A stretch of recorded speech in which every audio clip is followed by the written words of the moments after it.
You read the book on compassion by the Dalai Lama, and then you read the book by Mother Teresa on forgiveness, and you read the book about emotional intelligence, and you go to the workshop and you review your notes, and then you get on the teleclass seminar, and you're getting all this information in your analytical, intellectual, philosophical neocortex.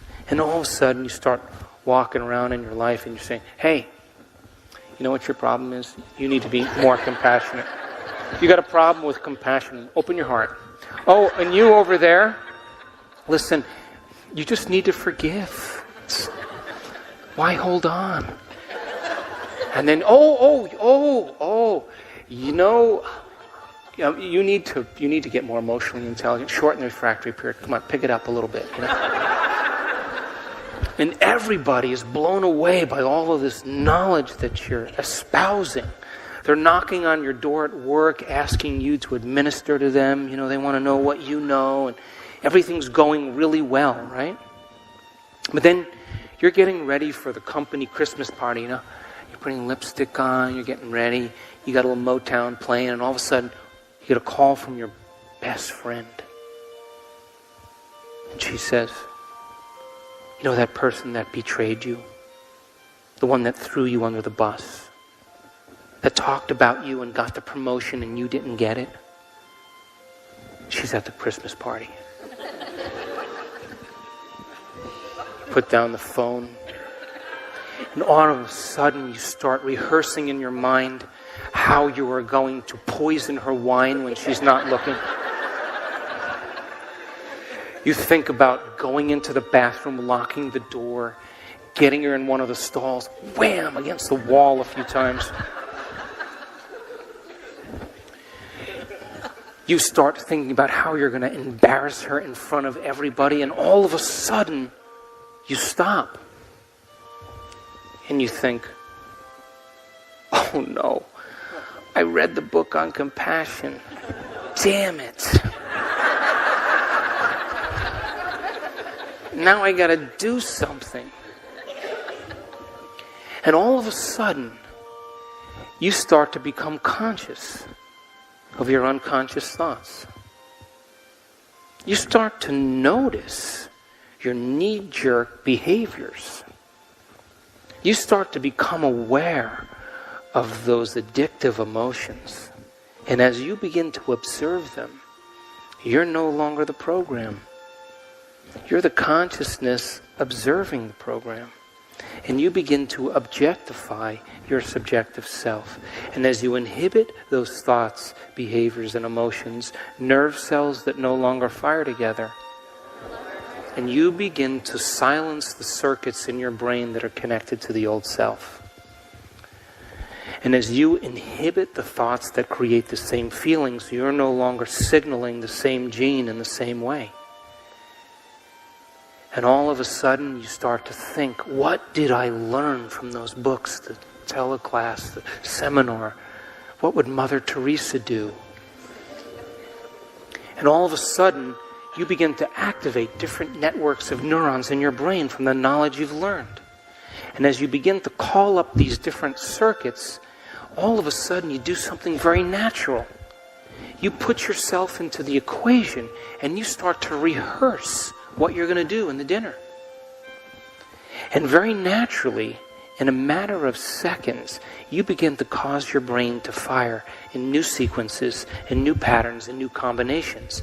And whenever you make your brain work differently, you're changing your mind.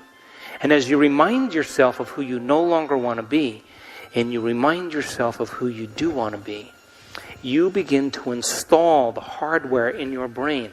You begin to prime the brain and begin to activate circuits and put them in place so that you can use them when you get into the dinner. You with me? So then you're sitting there and you're going, all right, what did the book say? See myself in her? Oh my God. All right, what else? Stay in the present moment. And you start going down this list and you very naturally start thinking about you doing that. And the moment you begin to mentally rehearse doing it, plan your behaviors, you begin to cause the brain to believe that the experience is occurring.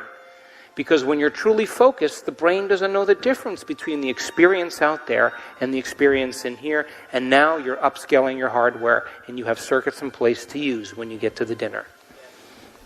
And so now, you walk into the dinner, you're reminding yourself who you no longer want to be, you're reminding yourself who you do want to be, you're thinking of Mother Teresa, you're thinking of the Dalai Lama, and all of a sudden you get your behaviors to match your intentions. You get your actions equal to your thoughts. You get your mind and body working together.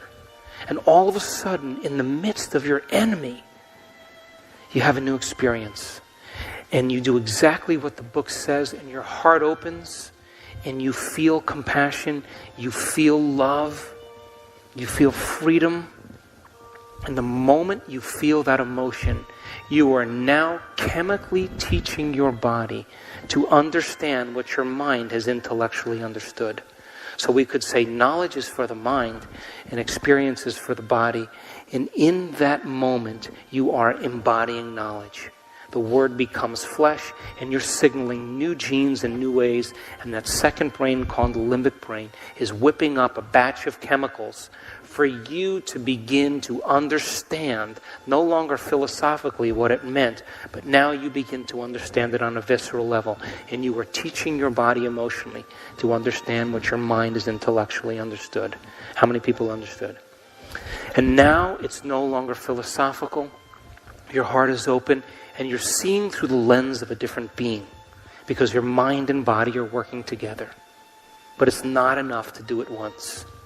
You can't forgive your enemy one time and expect to be on the stained glass windows in church. You got to be able to repeat the experience. You got to be able to do it over and over and over again. You got to be able to do it so many times that you neurochemically condition your body to memorize compassion as well as your conscious mind. And when you can get your mind and body working together, or your body to become the mind of compassion, or your mind and body to merge, now you're in a state of being. And when you're in a state of being, you activate that third brain called the cerebellum, the seat of your subconscious. Now you've practiced it so many times that you no longer have to consciously think about it. It's innate in you. It's who you are. As a matter of fact, you know how you do it, but you don't even know how, because it's subconscious. It's automatic. It's effortless. It's second nature. And when we get to that point where we have that level of competence, we could say that we've memorized an internal neurochemical order that no person, no thing, no experience could move us from it. And that's what we call mastery.